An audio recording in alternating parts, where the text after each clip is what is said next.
कार्यक्रम के पुण्यार्जक हैं सुप्रभ उवाच भक्त परिवार सोलापुर। हरिहंताणं नमो सिद्धाणं नमो आयिरीयाणं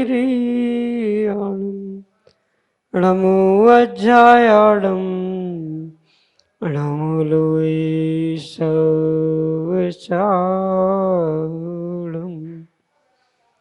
अनंत अनंत सिद्ध परमेष्टि भगवान ने की परम पूज्य आचार्य भगवंत गुरुवर विशुद्ध सागर जी मुनि महाराज की, परम पूज्य मुनि श्री सुप्रभ सागर जी महाराज की,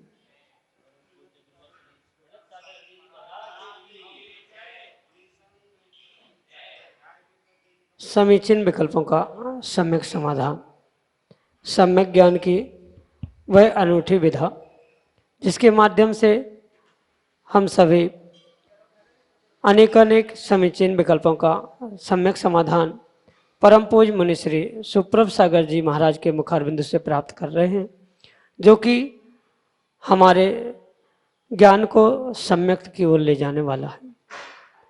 देश के विभिन्न प्रांतों से अनेकानेक समीचीन विकल्प हमें यहाँ प्रतिदिन प्राप्त हो रहे हैं और परम पूज्य मुनि श्री उनका आगम के परिप्रेक्ष्य में हम सबको सम्यक समाधान प्रदान कर रहे हैं।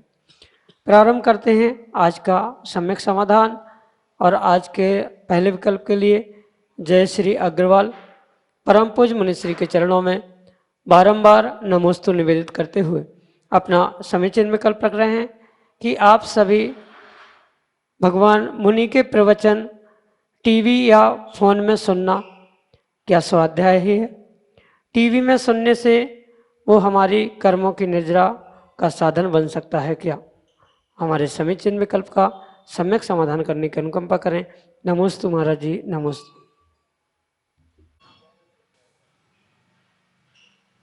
ओम नमः सिद्धम परम पूज्य आचार्य भगवान गुरुवर विशुद्ध सागर जी महाराज की।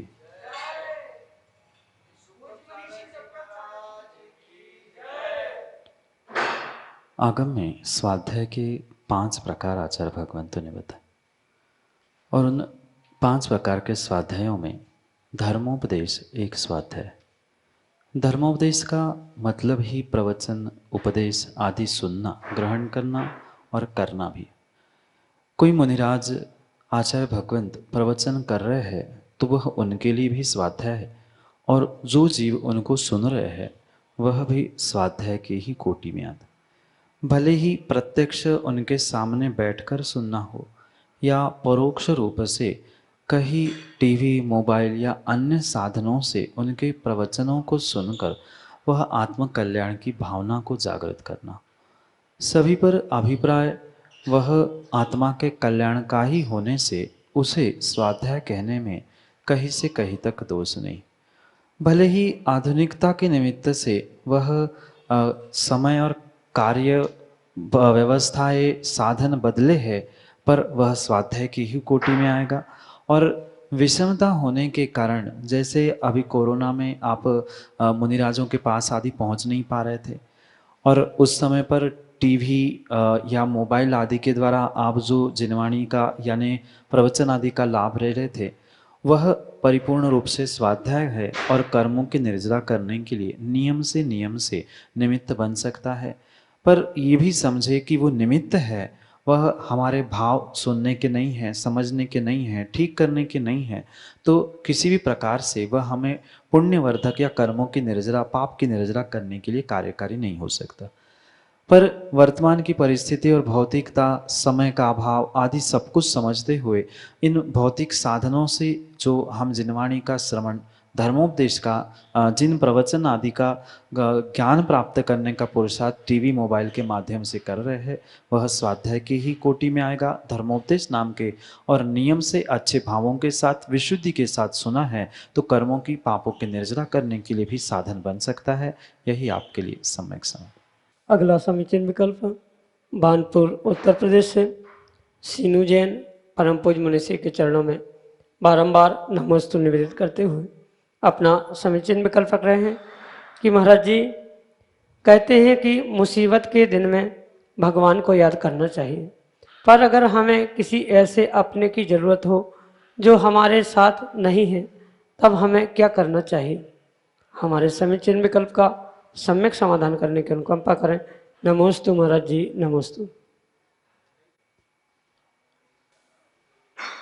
मात्र मुसीबत के ही समय में नहीं, अपितु प्रत्येक समय में अगर हमने भगवान को, गुरु को और अपने इष्ट को याद किया तो शायद मुसीबत के दिन आएंगे ही नहीं।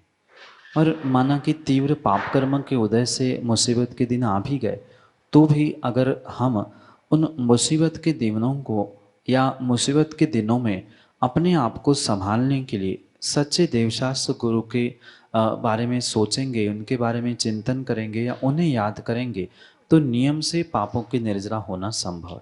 क्योंकि जो विपरीत दिन आए हैं या विपरीत परिस्थितियां है, विषमता है, वह मात्र और मात्र पुण्य के अभाव में या पाप की सत्ता में ही प्राप्त हुए।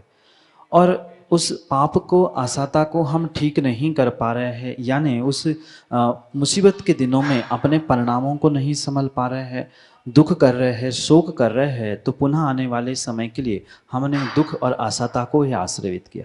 और लगभग इसी कारणों से जीव अपने उन मुसीबतों से बाहर नहीं निकल पाता। मुसीबत के दिनों में जो अपना इष्ट है, जो साथ होता, तो शायद मुसीबत नहीं आती। अगर भले ही ऐसा हो, पर उसको याद करने से वह हमारा परिपूर्ण रूप से आर्द्र ध्यान हो जाएगा, वह इष्ट वियोग के नाम से। इष्ट यानी जो हमारे लिए इष्ट था, कार्य के सफल करने के लिए जरूरी था, ऐसा व्यक्ति इष्ट था, और उसका वियोग होने से जो आर्द्र ध्यान चल रहा है, उससे नियम से हम असता का, दुख का आश्रय कर रहे हैं, जिसके कारण से हम कभी उस मुसीबतों से बाहर निकल नहीं पा रहे। मुसीबतों के दिनों में उन इष्ट व्यक्ति को या उस व्यक्ति को जिससे आपका दुख दूर होने की संभावना आपको लग रही थी, उसे याद करने की जगह अगर आप अपने परमात्मा को, गुरु को याद करते, तो शायद वो मुसीबत के दिन भी बहुत अच्छे से निकलते और बहुत जल्दी में निकल जाते। वह मुसीबत के दिन इस कारण से जल्दी नहीं निकल पाते कि हम उसी मुसीबत या उन्हीं बातों को लेकर जो भीतर दुख, शोक आदि कर रहे हैं। शोक का अर्थ ही आचार्य भगवान ने बताया है, जो अपने जीवों के प्रति यानी इष्ट के वियोग प्रति जो दुख है, वह शोक का कारण है और उससे असता का निमित्त बनता है, और पुनः असता से पुनः हमारे लिए दुख और दुख से पुनः असता, ये चक्र चल रहा है। अगर वास्तव में आपको अपनी मुसीबतों से दूर होना है, तो शोक, दुख, आताप, रोना आदि सब कुछ दूर करते हुए सच्चे देवशास्त्र गुरु को स्मरण करेंगे, याद करेंगे, तो नियम से हमारा काम हो जाएगा, पुण्य का वर्धन होगा और पाप की क्षपणा होगी। यही आपके लिए सम्यक समय।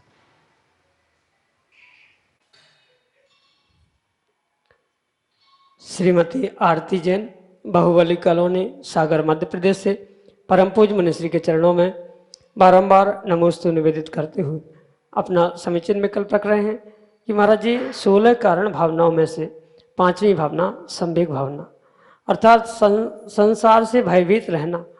तो हम संसारी समझते हैं कि किस कारण से संसार में डरते नहीं हैं और आरंभ परिग्रह में लगे रहते हैं। ऐसा क्या करें कि हम भी गृहस्थ अवस्था में रहकर अपना कल्याण कर सकें? हमारे समीचीन विकल्प का सम्यक समाधान करने की अनुकंपा करें। नमोस्तु महाराज जी, नमोस्तु।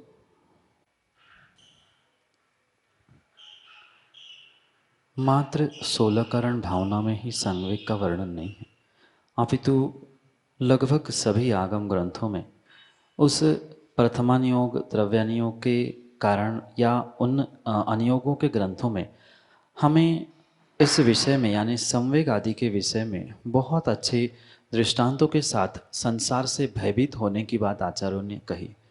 पर समस्या जीवों के साथ यही है कि वह जानता तो बहुत कुछ है, पर थोड़ा भी मानना नहीं चाहता, और जब तक जो जाना है वह मानेगा नहीं, तब तक पक्का मानना वह कभी सम्यक निर्णय नहीं कर सकता, जीवन में अपना कल्याण नहीं कर सकता। ये भी परम सत्य है कि जीवन का, आत्मा का, जीव का कल्याण मोक्ष मार्ग पर चलने से ही होगा, ये परम सत्य। पर क्वचित कदाचित शक्ति के अभाव में एक श्रावक अपना कल्याण करना चाहता है तो श्रावक भी गृहस्थावस्था में रहते हुए अपना कल्याण गृहस्थ धर्म के माध्यम से कर सकता है, क्योंकि आचार्य भगवंतों ने दो धर्मों की व्याख्या की, एक श्रावक धर्म और एक गृहस्थ।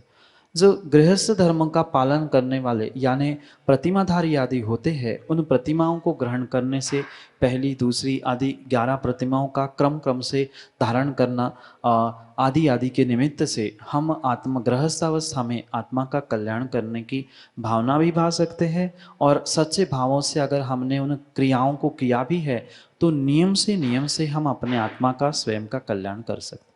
इसलिए गृहस्थावस्था में आपको अगर वास्तव में अपना कल्याण करने की भावना है तो क्रम क्रम से उन प्रतिमाओं को समझे और समझने के बाद उस प्रतिमाओं को धारण करने का भी पुरुषार्थ करें, तो नियम से आपका कल्याण गृहस्थावस्था में भी हो सकता है। भले ही वह परंपरा से कल्याण का साधन है, पर साधन अवश्य ही होगा।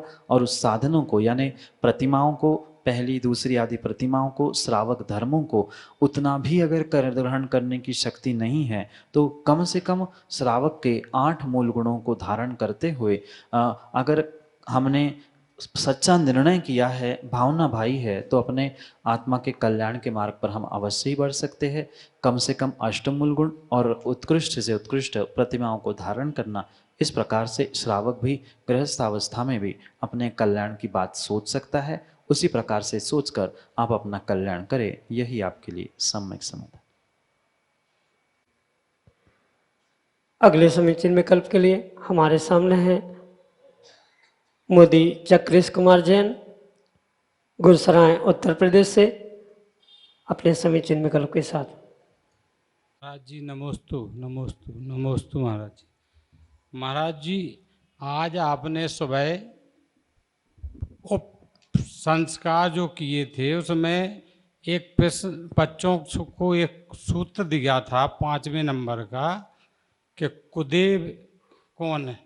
हाँ, कुदेव का स्वरूप बताएं महाराज जी। नमोस्तु।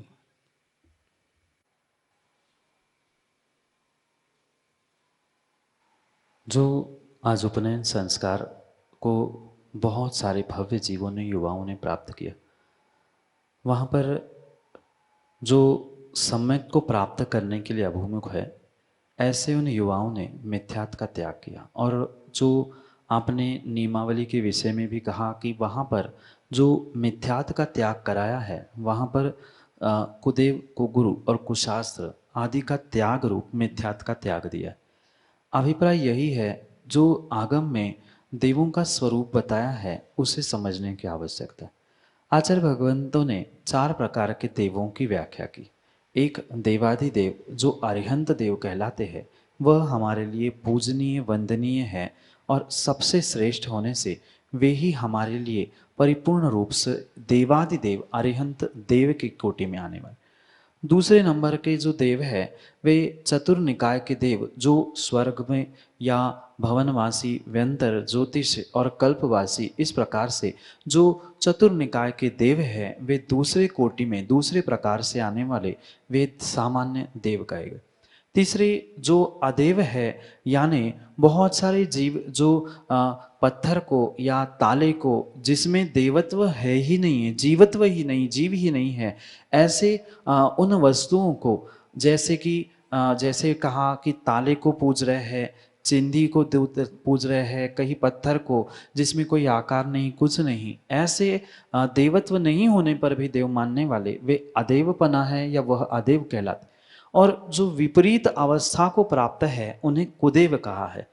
उसमें से सच्चे देव यानी अरिहंत देव को मानना ये सम्यक कहा। देवाधिदेव ये अरिहंत देव को मानना सम्यक होने पर, पुनः जो चतुर्निकाय के देव है उनको भी मानना सम्यक है, पर अदेव और कुदेव को अगर मान रहा है तो वह मिथ्या दृष्टि कहा गया।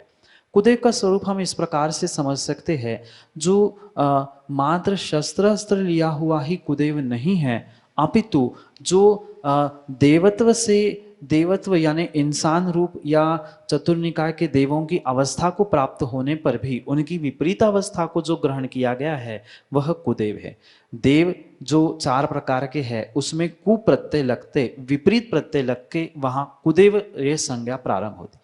यानी कि हर कोई शस्त्र अस्त्र लिया हुआ व्यक्ति या जीव या देव कुदेव नहीं हो सकता। हाँ, वो मिथ्या दृष्टि अवश्य हो सकता है, पर वह कुदेव नहीं हो सकता। पर कुदेव जैसे कोई इंसान का रूप होने पर भी उसमें विपरीतता बनाकर उसे पूजना या ऐसे विपरीत आकृतियों को पूजना जो आकृति में भगवत्ता नहीं है, वीतरागता नहीं है, ऐसे वीतरागता से रहित जहाँ देवादिदेवपना, अर्हंतपना या गुरु आदिपना खोज रहे हैं, सरागीपना जहाँ है, राग सहित परिणति है, वहाँ उन देवों को हम कुदेव कह सकते। सर्वथा शस्त्रास्त्र से उनकी पहचान नहीं होती, क्योंकि कुदेव जरूरी नहीं है शस्त्रास्त्रधारी हो, बिना भी होते हैं। और द्वारपाल है, बॉडीगार्ड है, वो भी गन और शस्त्रास्त्र लिए है, तो वो कुदेव की श्रेणी में नहीं आते। कुदेव का सीधा सा अर्थ है वीतरागी देवों से विपरीत जो भी परिणति, जो भी भेष, जो भी उनके हाव भाव, जो भी उनकी परिणति चल रही है, ऐसे उन देवों को कुदेव कहा है। इन चारों देवों की परिभाषा को समझे बिना हम सम्यक और मिथ्यात्व की कोटि या उसके विषय को नहीं समझ सकते। पहले अर्हंत देव, जिसे देवादिदेव कहा, 4 प्रकार के जो स्वर्ग में भवनवासी व्यंतर आदि देव है, उनको अगर हम चतुर्निकाय के देव रूप से मान रहे हैं तो वो भी मिथ्यात्व नहीं, पर उनको अगर देवादिदेव रूप से पूज रहे हैं, अर्हंत देव की बराबरी से उसे पूज रहे रख रहे हैं, तो वह कुदेव की श्रेणी में आ सकते हैं, या वह मिथ्यात्व की श्रेणी में आते हैं। वे देव कुदेव नहीं है, वे देव ही रहेंगे, पर आपका वह मानना मिथ्यात्व के रूप में हो सकता। इसलिए हम किस प्रकार से किसको मान रहे हैं, किसकी कैसी व्यवस्था है, उसको समझकर इसका सम्यक निर्णय करने की आवश्यकता है। सीधा कुदेवों का स्वरूप संक्षेप में समझे तो देवादिदेव से विपरीत, वीतराग प्रभु से विपरीत जो भी परिणति, परिणाम और वेशभूषा आदि से युक्त है, वे कुदेव की श्रेणी में आते हैं। यही आपके लिए सम्यक समाधान। अगले समीचीन विकल्प के लिए रुचि जैन भोपाल मध्य प्रदेश से अपने समीचीन विकल्प के साथ हमारे सामने। नमस्ते महाराज जी, नमस्ते महाराज जी। वैसे तो हम 5 भगवान को भी मानते हैं, उनका चिन्ह सर्प होता है हमें वैसे तो, पर कभी कभी क्या होता है, आप हमको स्वप्न में दिख जाते हैं तो हमें डर लगता है, तो उसका क्या प्रभाव होता है? वो कुछ हमें संकेत देना चाहते हैं कि ऐसे ही यूं ही दिख जाते हैं, इसका क्या मतलब अर्थ है? समाधान कीजिए इसका।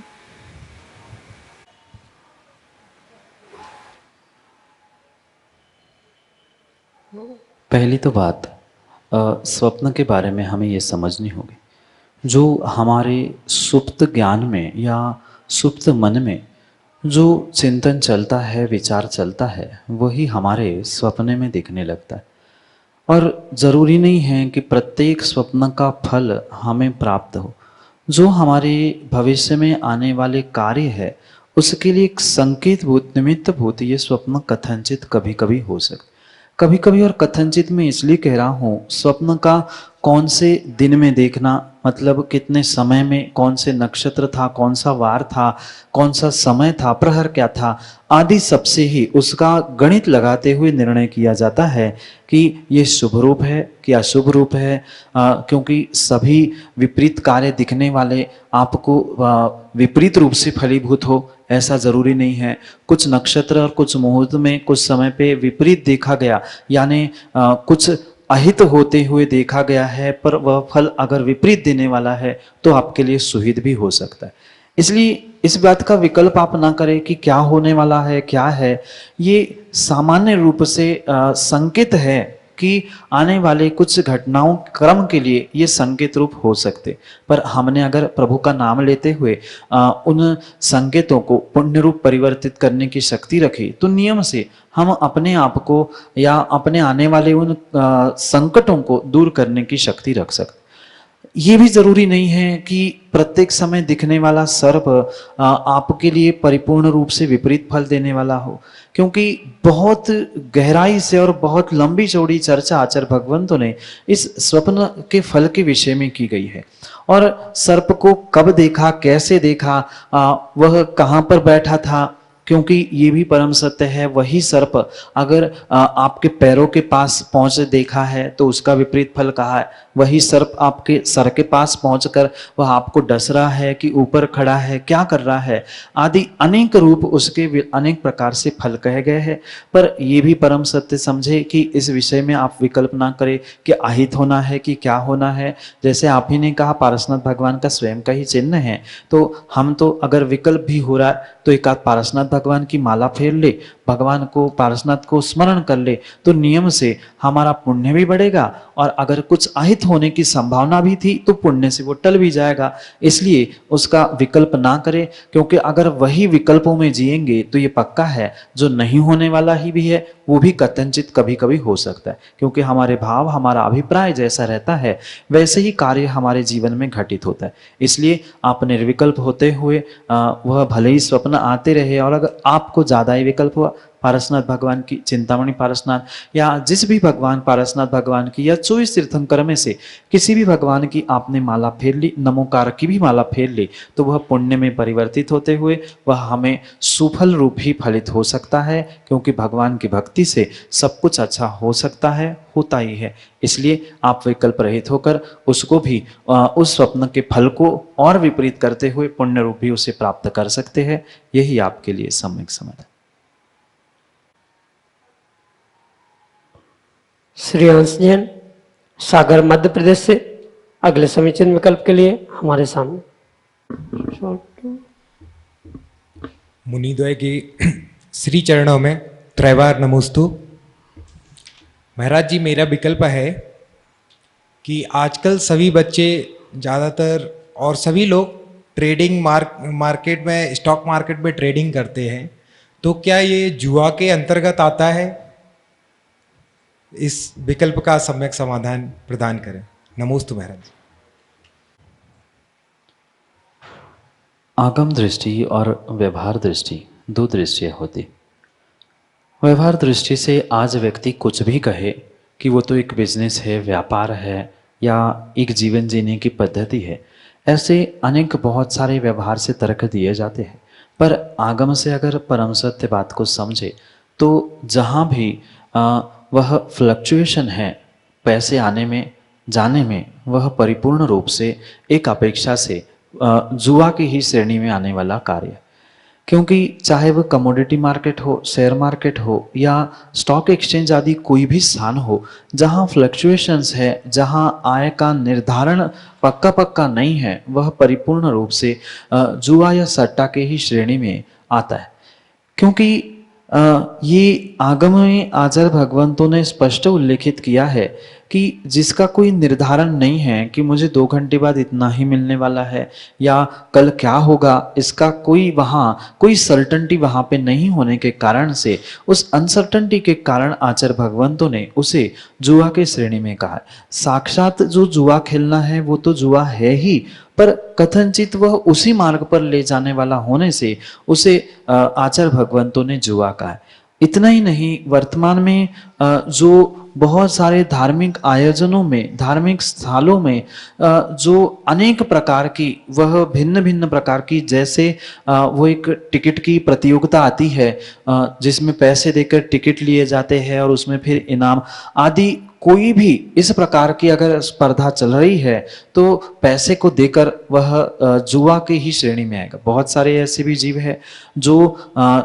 टाइम पास करने के लिए वह कार्ड्स आदि खेलना, ताश आदि खेलना, और उस ताश आदि खेलते में, कार्ड खेलते समय अगर पैसे लगाए हैं जीतने पर मैं इतना दूंगा या आप इतना दोगे आदि, एक किसी प्रकार से भी अगर वहां पैसे दे के काम हो रहा है, खेल खेला जा रहा है, तो वह परिपूर्ण रूप से सट्टा ही कहलाएगा या जुआ ही की श्रेणी में आने वाला। इसलिए ये परम सत्य हम समझे कि भले ही कोई कुछ उसे कह दे कि ऐसा नहीं है, व्यवहार भाषा में भिन्न भिन्न कहे, पर ये किसी न किसी अपेक्षा से जुआ की श्रेणी में, सट्टा की श्रेणी में आने से जीवों को इससे बचने का पुरुषार्थ करना होगा। बहुत अच्छी बात है, हम इनका त्याग करें, पर कम से कम साक्षात जो खेल खेले जा रहे हैं, जैसे कि सट्टा है या कार्ड आदि, ताश आदि पैसे देके खेलना, कम से कम इन साक्षात जुए का तो हम त्याग करें। फिर क्रम क्रम से आने वाले समय में इस जुए को भी, जो आगम के परिप्रेक्ष्य में इन व्यापारों को भी जो जुआ कहा है, उससे भी क्रम क्रम से आगे बचने का हम प्रयास करें। पर जितनी शक्ति है उस शक्ति के साथ हम कम से कम श्रावक बने हैं तो बाहर के उस खेल रूप तो सट्टे का, जुए का त्याग अवश्य ही करें। यही आपको समझने की आवश्यकता है, जिसके द्वारा हम आने वाले समय में अपने पापों से बचने का पुरुषार्थ कर सकते। क्योंकि सप्त व्यसनों में उस जुआ आदि को जो स्थान दिया है, वह आपने द्युत यानी दुर्योधन आदि के निमित्त से, महाभारत के निमित्त से समझा ही होगा।